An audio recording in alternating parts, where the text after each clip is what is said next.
नमस्कार, मैं Ganesh Kumar Chaudhary, assistant professor chemistry, government college Barmer. BSc second year की लास्ट क्लास के अंदर अपन ऑक्सीडेशन स्टेट यानी ऑक्सीकरण अवस्था पर डिस्कस कर रहे थे।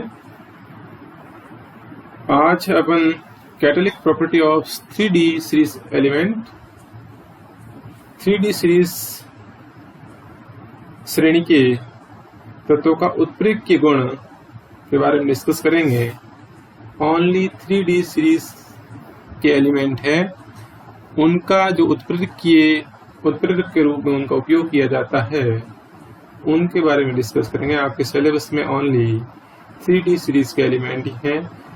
कैटालिटिक प्रॉपर्टी में 4D और 5D का सिलेबस में नहीं है। तो इसमें डिस्कस करते हैं कि अधिकांश उत्प्रेरक के रूप में जिन धातुओं अथवा मिश्र धातुओं का प्रयोग किया जाता है वे संक्रमण धातु ही होते हैं। ज्यादातर उत्प्रेरक के रूप में जिन धातुओं को उपयोग या मिश्र धातुओं का उपयोग किया जाता है वे संक्रमण धातु होते हैं। और इसका क्या कारण है? तो इसका है कि संक्रमण तत्वों की परिवर्तनशील संयोजकता पाई जाती है, जो अपन लास्ट क्लास में डिस्कस किया था, तथा इलेक्ट्रॉन ग्रहण कर सकने एवं इलेक्ट्रॉन त्याग सकने की प्रवृत्ति के कारण यहाँ पे ये इलेक्ट्रॉन ग्रहण भी कर सकते हैं और इलेक्ट्रॉन त्याग भी सकते हैं संक्रमण धातु। और इसके कारण संक्रमण धातु समांग यानी होमोजीनियस और विषमांग यानी हेट्रोजीनियस दोनों प्रकार के उत्प्रेरण में इनका उपयोग किया जाता है। तो इसमें कुछ एग्जाम्पल दिए हुए हैं यहाँ पे।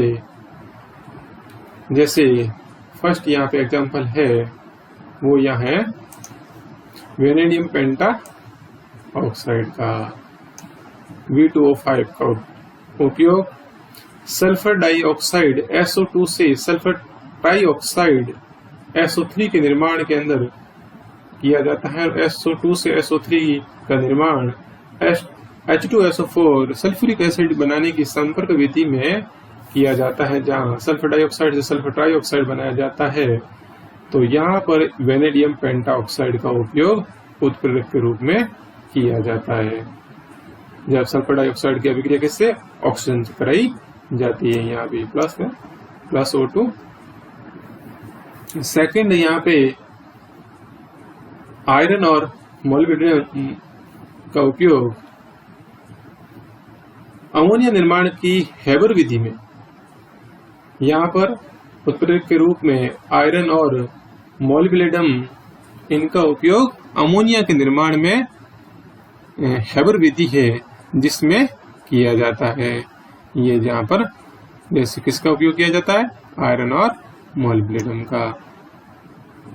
और नेक्स्ट यहाँ पे उत्प्रेरक के रूप में फेंटोन अभिक्रमक। फेंटोन अभिक्रमक किसको कहा जाता है? तो ये है फेरस सल्फेट और हाइड्रोजन पेरोक्साइड H2O2 का मिश्रण फेंटोन अभिक्रमक कहलाता है, जिसका उपयोग प्राथमिक एल्कोहलों के ऑक्सीकरण द्वारा एल्डिहाइडों के निर्माण में किया जाता है। यहाँ पे एल्कोहल जो कौन से हैं, प्राइमरी एल्कोहल है, जिनका ऑक्सीडेशन होकर के क्या बनता है, एल्डिहाइड बन रहा है। तो यहाँ पर किसका उपयोग किया जाता है? फेंटोन अभिक्रमक का उपयोग किया जाता है, जिसमें फेरस सल्फेट और H2SO4 होता है। यहाँ फेरस सल्फेट मतलब यहाँ पे आयरन का उपयोग, और आयरन यहाँ पे 3D सीरीज का एलिमेंट है, तो यहाँ पे भी इसका उपयोग किया जाता है। नेक्स्ट यहाँ पे टाइटेनियम टेट्राक्लोराइड। ये जो टाइटेनियम टेट्राक्लोराइड है, इसका उपयोग जिगलर नाटा उत्प्रेरक जो है, जिगलर नाटा कैटालिस्ट में किया जाता है। और जिगलर नाटा कैटालिस्ट होता क्या है? ये टाइटेनियम टेट्राक्लोराइड प्लस ट्राईएथिल या ट्राईएल्किल एल्यूमिनियम का मिश्रण होता है, और इसका उपयोग एथिलीन के बहुलकीकरण का, पॉलीमराइजेशन किसका, एथिलीन का, और जिससे पॉलीएथिन यानी पॉलीथीन जिसको कहते हैं, के निर्माण में किया जाता है। यहाँ पे इसकी अभिक्रिया किससे, एथिलीन है, एथिलीन के से क्या निर्माण हो रहा है, पॉलीथीन का, और जिसमें उपयोग किसका किया जाता है, जिगलर नाटा उत्प्रेरक का, जिसमें टाइटेनियम टेट्राक्लोराइड का उपयोग होता है, और टाइटेनियम यहाँ पे 3D सीरीज का एलिमेंट है। ये कुछ इसका एग्जाम्पल है। नेक्स्ट यहाँ पे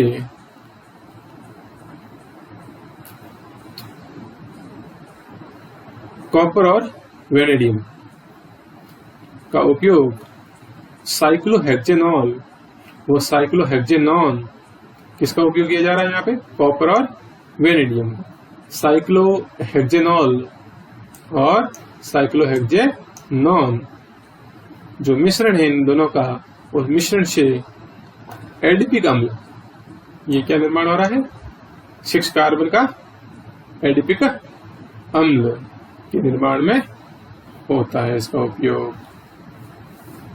एडिपिक अम्ल का निर्माण का उपयोग आगे किसके लिए किया जाता है, नाइलॉन 66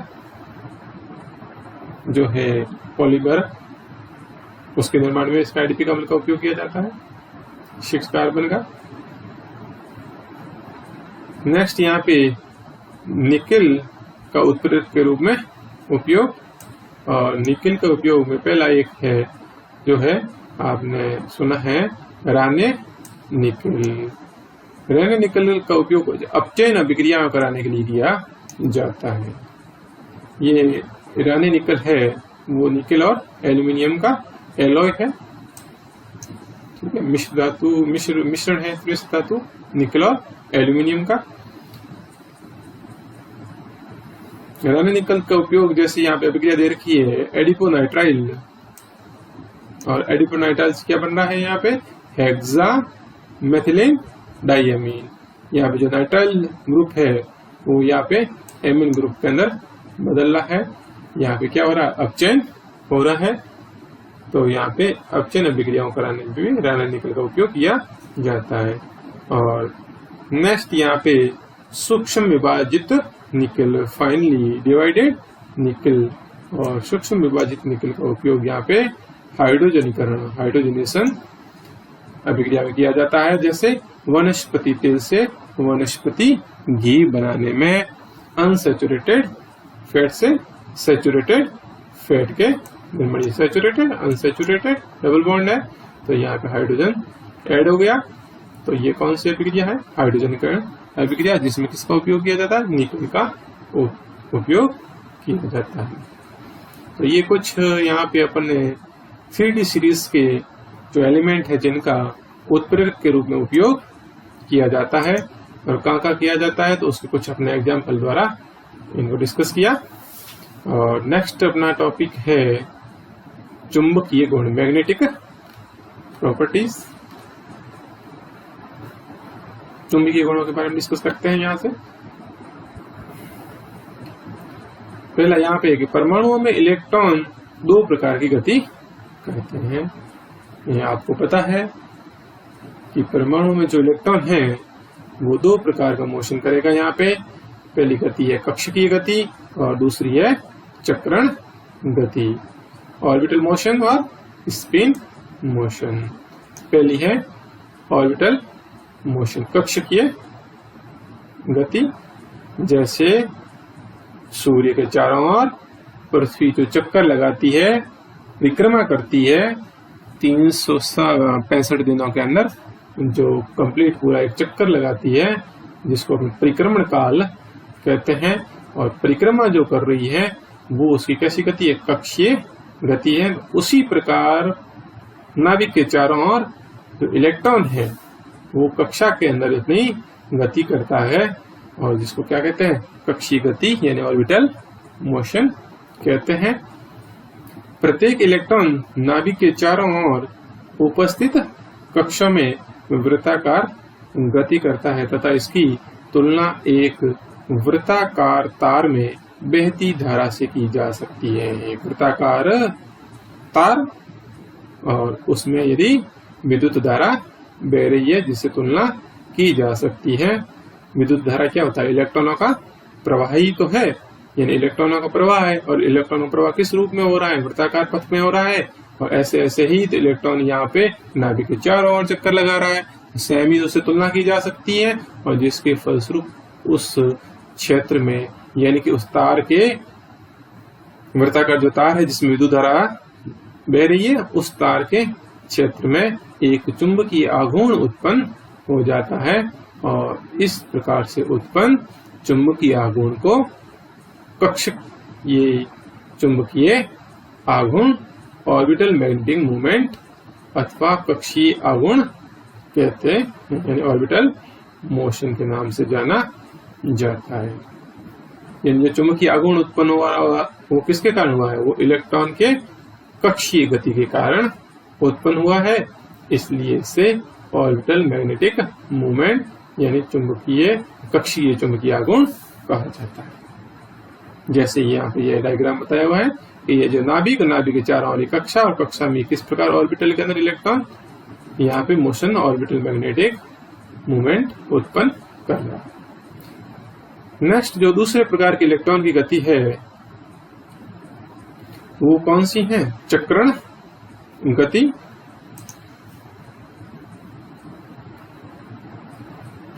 स्पिन मोशन।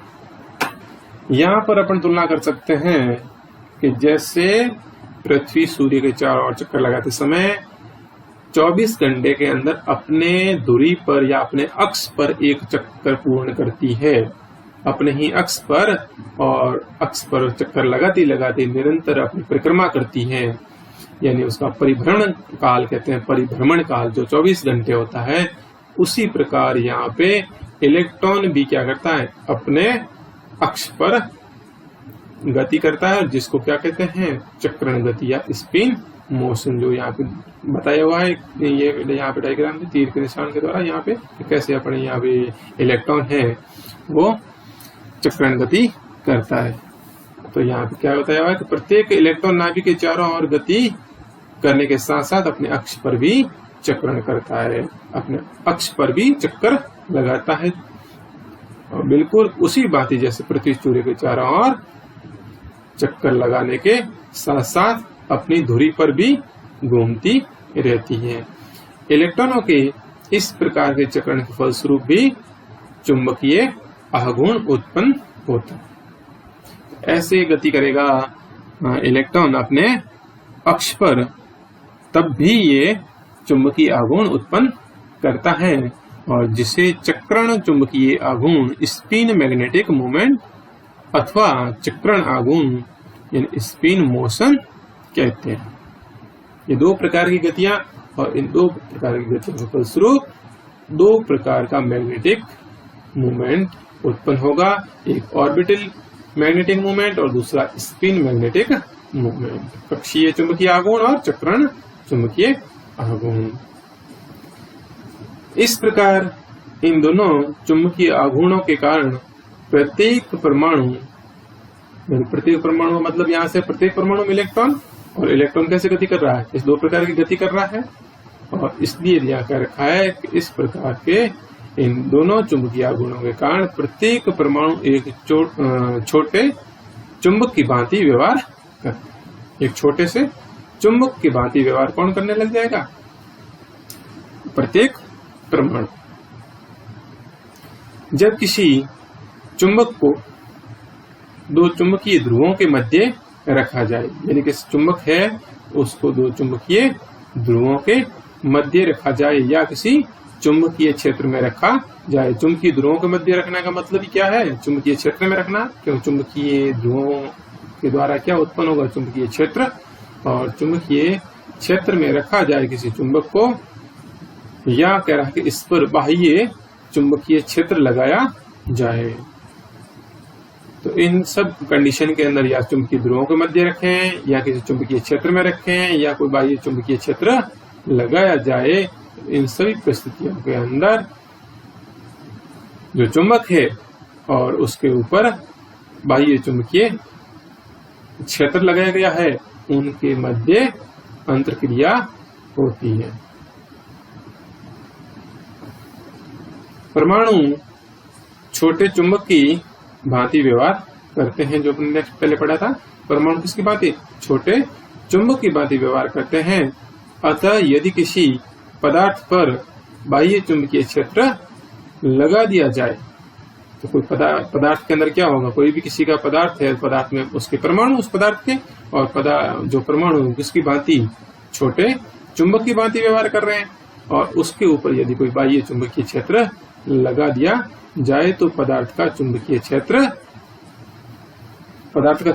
किसके कारण, उस पदार्थ के परमाणुओं के अंदर उपस्थित इलेक्ट्रॉनों के द्वारा उत्पन्न चुंबकीय आघूर्ण के कारण जो चुंबकीय क्षेत्र उत्पन्न हो रहा है, उसी को यहाँ कह रहा है कि पदार्थ का चुंबकीय क्षेत्र तथा बाह्य चुंबकीय क्षेत्र के साथ अंतरक्रिया होती है। संक्रमण धातुएं मुख्यतः कितने प्रकार, 3 प्रकार का चुंबकीय आघूर्ण प्रदर्शित करती हैं। 3 प्रकार के अंदर मुख्य रूप से 3 प्रकार का, जिसमें से अपन प्रतिचुंबकीय, अनुचुंबकीय और लो चुंबकीय के बारे में डिस्कस करेंगे। यहाँ पे पहला यहाँ पे प्रतिचुंबकीय, डायामैग्नेटिक।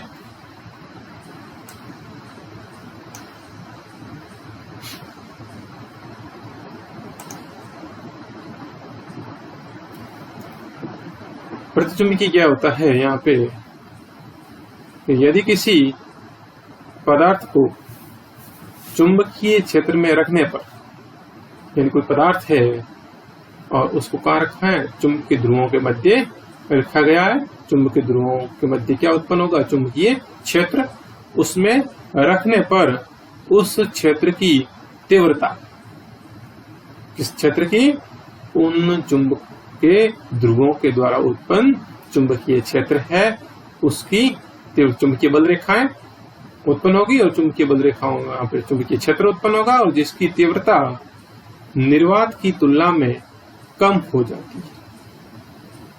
यानी 2 चुंबक है और उन 2 चुंबकों के ध्रुवों के द्वारा उत्पन्न चुंबकीय क्षेत्र की तीव्रता निर्वात में जितनी उत्पन्न हो रही है उसकी तुलना में जब यदि उन चुंबकीय ध्रुवों के मध्य यदि ऐसा पदार्थ रखें जिसके कारण उनकी तीव्रता कम हो जाती है, अर्थात ऐसे पदार्थ चुंबकीय क्षेत्र से प्रतिकर्षित होने लगता है। ऐसे पदार्थ क्या होगा, चुंबकीय क्षेत्र से क्या करेगा, प्रतिकर्षित होने लगेगा, और इससे अपन प्रतिचुंबकीय पदार्थ कहते हैं। पदार्थों के इस गुण को क्या कहते हैं, प्रतिचुंबकत्व यानी डायामैग्नेटिज्म कहते हैं। इस प्रकार के पदार्थों के परमाणुओं के, यानी ऐसे जो पदार्थ होता है उनके परमाणुओं के कक्षकों में सभी इलेक्ट्रॉन युग्मित होते हैं। यहाँ बात यह है महत्वपूर्ण, यहाँ पे एक प्रतिचुंबकीय पदार्थ होंगे, वहां पर कक्षकों में पाए जाने वाले वो दोनों इलेक्ट्रॉन हैं वो युग्मित होते हैं। इनका चक्रण विपरीत दिशा में होता है। यानी आपको पता है पाउली के अपवर्जन के नियम के अंदर हम पढ़ते हैं कि एक जो कक्षक है उसमें अधिकतम 2 इलेक्ट्रॉन रह सकते हैं, और दोनों इलेक्ट्रॉन कैसे होते हैं, विपरीत चक्रण वाले हो सकते हैं। तो एक के द्वारा यहाँ पे +½ और दूसरे के द्वारा -½ यहाँ पे चुंबकीय जो चक्रण क्वांटम संख्या के मान है क्लॉकवाइज और एंटी क्लॉकवाइज के लिए, तो यहाँ पे चक्रण उनका एक का दूसरे से विपरीत दिशा में होगा। अतः एक इलेक्ट्रॉन के द्वारा उत्पन्न चुंबकीय आघूर्ण दूसरे इलेक्ट्रॉन के द्वारा उत्पन्न किए गए चुंबकीय आघूर्ण को उदासीन कर लेता है। एक जितना चुंबकीय आघूर्ण उत्पन्न करेगा उसकी दिशा और दूसरे इलेक्ट्रॉन के द्वारा उत्पन्न चुंबकीय आघूर्ण की दिशा एक दूसरे के विपरीत होने के कारण यहाँ पे एक दूसरे को निरस्त कर देते हैं, उदासीन कर देते हैं, क्योंकि दोनों इलेक्ट्रॉनों के द्वारा उत्पन्न किए गए चुंबकीय आघूर्ण एकदम समान एवं विपरीत होते हैं।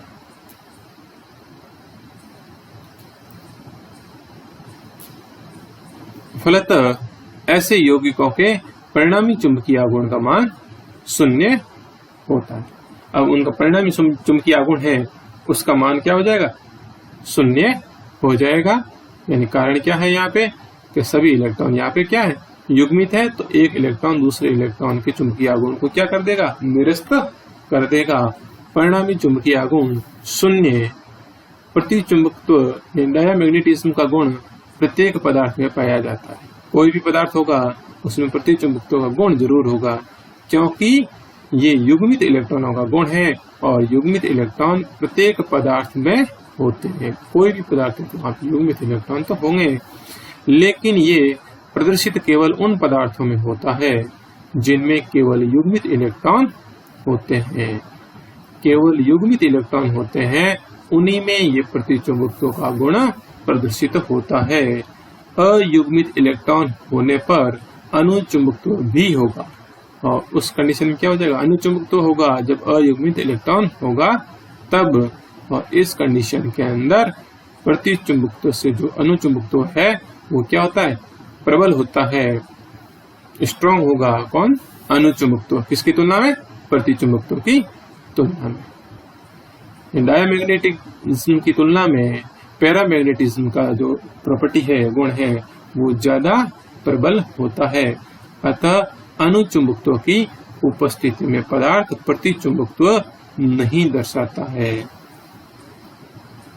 नेक्स्ट यहाँ पे पॉइंट कि प्रतिचुंबकत्व यानी डायमैग्नेटिज्म न तो ताप पर तथा न ही चुंबकीय क्षेत्र की शक्ति पर निर्भर करता है।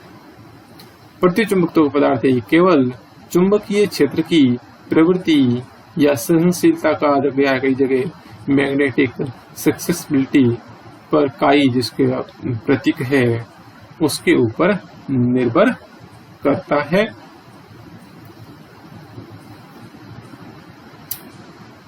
यहाँ पर कुछ एग्जाम्पल दिए रखे हैं कि किसके अंदर ये प्रतिचुंबकत्व पाया जाता है। कुछ उदाहरण जैसे scandium plus 3+, titanium 4+, vanadium 5+, copper plus, Zn2+। ये ऐसे हैं जिसमें आप देखोगे कि सब के सब इलेक्ट्रॉन हैं वो युग्मित हैं, कोई भी अयुग्मित इलेक्ट्रॉन इनमें नहीं है। जब इनकी ऑक्सीडेशन स्टेट जैसे स्कैंडियम की 3+ है, टाइटेनियम की 4+ है, वेनेडियम की 5+ है, और कॉपर की +1 है, और जिंक की 2+ है।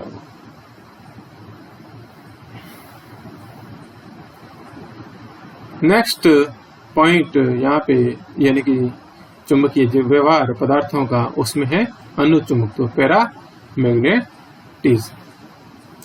अनुचुंबकत्व के बारे में अपन डिस्कस करते हैं। पैरामैग्नेटिज्म क्या होता है कि यदि किसी पदार्थ को चुंबकीय क्षेत्र में रखने पर, पहले भी वही बात थी, यहाँ तो सेम है प्रतिचुंबकीय में कि किसी पदार्थ है उसको कहाँ रखा है, चुंबकीय क्षेत्र में रखे हैं, चुंबकीय ध्रुवों के मध्य रखते हैं। चुंबकीय क्षेत्र में रखने पर उस क्षेत्र की तीव्रता जो पहले निर्वात में जितनी तीव्रता होती है उससे तुलना की गई है, उस क्षेत्र की तीव्रता निर्वात की तुलना में अधिक हो जाती है। यहाँ पे बात है कि चुंबकीय बल रेखाएं हैं वो क्या आ जाएगी, पास पास आ जाएगी, और जिसके कारण यहाँ पे तीव्रता है चुंबकीय क्षेत्र की वो बढ़ जाती है। अर्थात ऐसे पदार्थ चुंबकीय क्षेत्र से आकर्षित होते हैं। ये पदार्थ क्या करेंगे, चुंबकीय क्षेत्र से आकर्षित होंगे,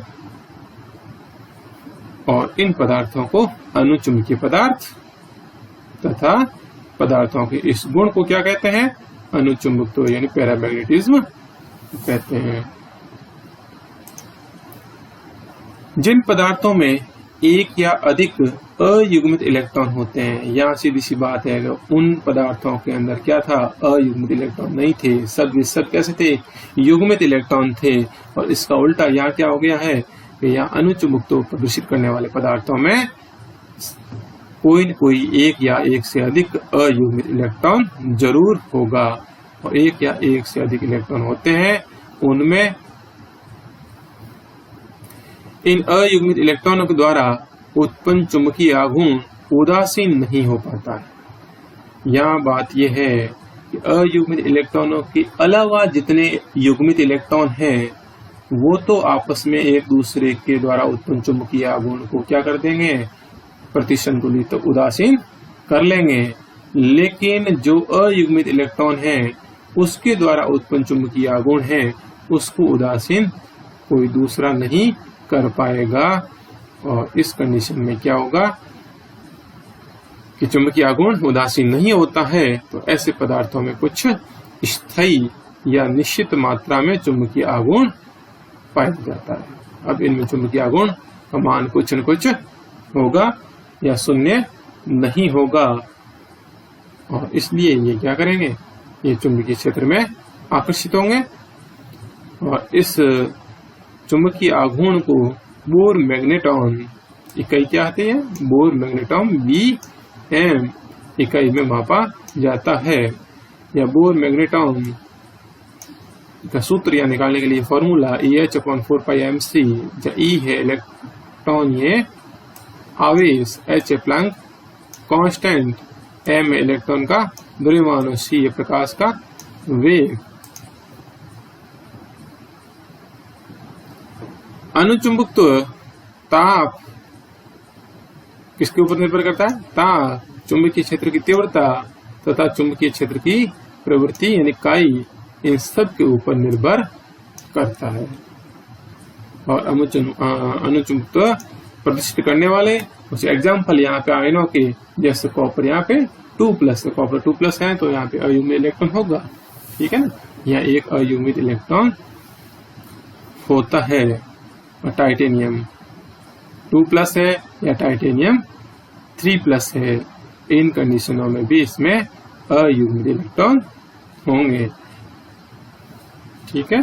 वेनेडियम 4+ है, यहाँ पे भी एक अयुग्मित इलेक्ट्रॉन होगा। और क्रोमियम 3+ है, तो उस कंडीशन में अयुग्मित इलेक्ट्रॉन होता है।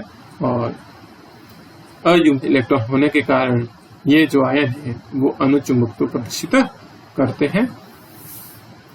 ये यहाँ पे 2 टाइप का चुंबकीय गुण थे जो मैग्नेटिक प्रॉपर्टीज में, एक तो था प्रतिचुंबकीय यानी डायमैग्नेटिज्म, दूसरा अनुचुंबकत्व यानी पैरामैग्नेटिज्म।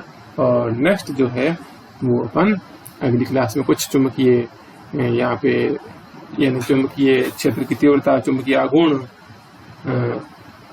यहाँ पे ज्ञात करने की कुछ विधियां बाद में पढ़ेंगे, डिस्कस करेंगे नेक्स्ट क्लास के अंदर। ठीक है, थैंक यू।